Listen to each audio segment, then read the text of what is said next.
Ada para narasumber, saya ingin bertanya ke Mas Ferry dulu.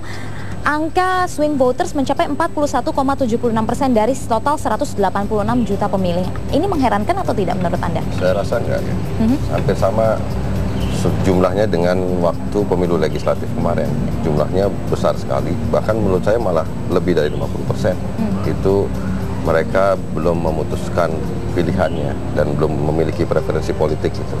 Ada yang mereka swing voters, ada yang memang undecided voters yang memang belum memutuskan. Kalau di total perkiraan saya lebih dari 50%. Oke, kalau Mas Adian, Bung Adian, Anda melihat apa angka yang ada ini sama atau tidak dengan hasil survei internal yang sudah dilakukan tim Jokowi JK? Ya, tidak jauh berbeda ya. Dan betul yang dibilang Ferry tadi bahwa semakin dekat momentumnya, semakin dekat hari pemilihannya kan semakin berkurang swing voters itu. Beberapa bahkan sebagian besar bahkan nanti akan merubah pilihannya atau menentukan pilihannya di hari ketiga sebelum hari pemilihan. Jadi ya masih dalam taraf normal ya hitungan ini. Tidak ada yang istimewa. Tidak ada yang istimewa. Tapi apakah ini artinya sampai sejauh ini tim sukses dari kedua kubu ini belum sukses nih untuk meyakinkan sehingga swing votersnya masih banyak? Apakah memang belum cukup maksimal begitu mengkampanyekan program-program atau visi misi untuk meyakinkan sehingga swing voters begitu tinggi, Mas Ferry? Kalau menurut saya itu memang sekarang tinggal tergantung. Biasanya kalau yang belum memutuskan pilihan politiknya, dia 2 minggu atau 1 minggu menjelang pemilu, baik legislatif maupun presiden, mereka baru memutuskan. Ada beberapa hal yang bisa menyebabkan mereka punya kecenderungan terhadap salah satu pilihan, baik untuk pemilu legislatif maupun untuk pemilu presiden. Yang pertama, faktor yang menentukan adalah penguasaan opini, baik di media cetak elektronik.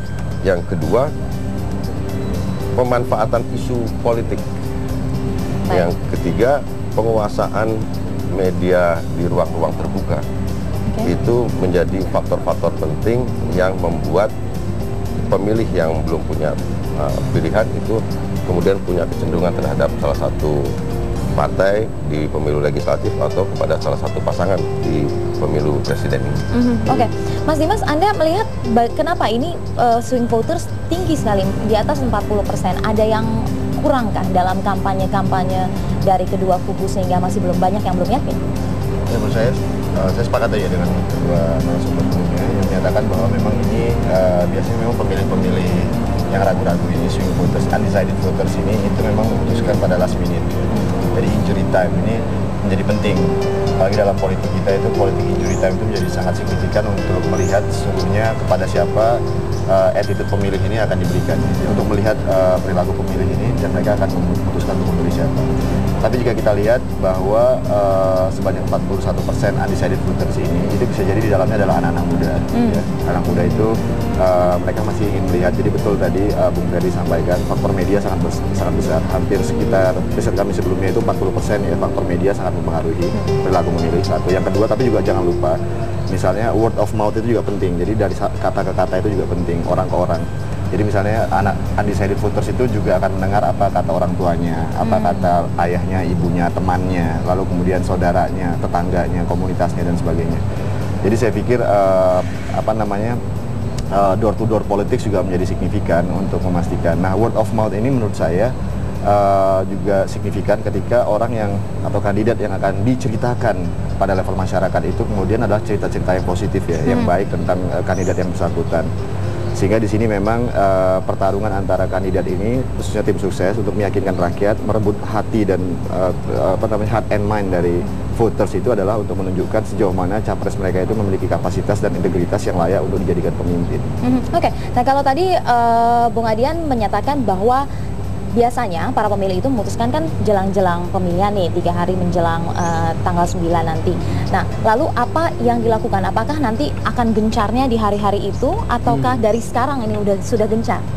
Kalau kita kembali ke pertanyaan awal ya, keberhasilan tim sukses, kita pikir tim kita berjalan sangat luar biasa. Nah, kalau dengan perbandingan dong, misalnya Prabowo itu sudah berkampanye bertahun-tahun, sementara Jokowi kan baru akhir ini saja. Tapi itu pun kita masih unggul dalam survei dan unggul di banyak bidang yang lain, itu menunjukkan bahwa mesin relawan dan mesin struktural partai kita berjalan dengan baik. Itu pertama. Kedua, pola yang kita lakukan sekarang kan berbeda dengan pola-pola kampanye pada umumnya ya. Apa yang diminta oleh Jokowi langsung pada seluruh relawannya khususnya untuk door to door itu dilakukan dengan baik. Walaupun dihajar berbagai macam kampanye hitam, fitnah dan sebagainya, tetap kita masih unggul. Artinya bahwa peluang Jokowi untuk menang sepertinya sangat besar untuk saat ini. Gitu Fer ya. Senyum-senyum saja. Tapi Bung Adian, Anda sempat menyebut tadi walaupun baru-baru ini dilakukan beda dengan Prabowo yang sudah bertahun-tahun berhasil, hasil surveinya lebih tinggi. Tapi masih lebih rendah loh daripada swing votersnya jauh. Betul, karena memang swing voters kan karakteristiknya seperti itu. Ya, kita bisa lihat misalnya ini kan beda dengan legislatif. Legislatif itu kan penentuan DCT-nya sudah berbulan-bulan ya. Kalau ini kan belum. Bisa dibilang kalau DCT-nya daftar calon tetapnya Pilpres itu kan baru kemarin sebenarnya. Jadi masih sangat pendek. Tapi kalau kita lihat rentang waktu dan perbandingannya antara Prabowo dan Jokowi, kita unggul jauh dong. Nah, setuju atau tidak? Nih, pasti nggak setuju. Nggak setuju. Nah, apa pembelaannya? Pertama kan karena publikasi Pak Jokowi itu sudah dimulai dari sejak mulai hiruk pikuk pilkada DKI, gubernur DKI. Jadi, sebagai presiden belum? Sebagai gubernur, tapi publikasi terhadap tentang sosok Jokowi ini. Pak Joko Widodo itu dimulai dari situ dan itu terus sampai sekarang. Jadi menurut saya memang menjadi wajar ketika popularitas Pak Joko Widodo lebih unggul dibandingkan Pak Prabowo Subianto. Tetapi sekarang ketika media terutama elektronik sudah mulai berimbang terhadap pemberitaan pada sosok Pak Prabowo Subianto dan Pak Hatta Rajasa, kelihatan ada tren naik dari sisi popularitas di Pak Prabowo Subianto. Dan menurut saya seiring dengan mulai berimbangnya opini terutama di media elektronik, itu bukan tidak mungkin nanti pada saat menjelang tanggal 9 Juli itu juga bisa melampaui dari popularitasnya Pak Joko Widodo gitu. Mas Dimas, ini kan jumlah atau angka swing votersnya tinggi sekali, lebih dari 40%. Artinya ini bisa menjadi kunci untuk menentukan siapa yang akan duduk di RI 1 dan RI 2 gitu.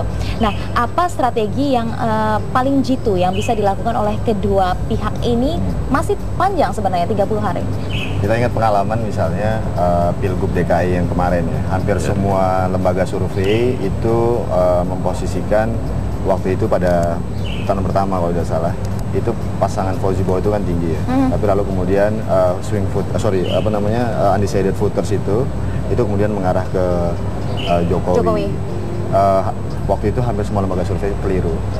Menurut saya kekuatan ini juga bisa jadi tadi menyambut Bung Adrian itu juga memang di sini gini. Jadi presidential election direct pemilihan presiden langsung itu kan poinnya adalah bagaimana rakyat itu mengasosiasikan pemimpin mereka secara langsung dan bagaimana kemudian pemimpin itu bisa secara langsung berkomunikasi dan mengidentifikasikan dirinya sama dengan rakyat. Itu yang terpenting sesungguhnya.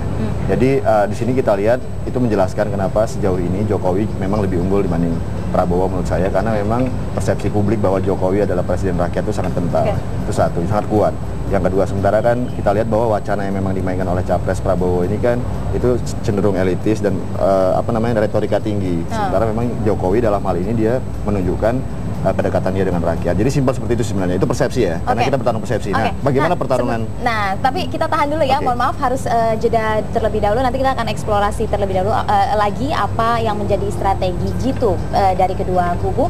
Pemirsa, Bincang Pagi masih akan berlanjut setelah jeda berikut ini. Tetaplah bersama kami.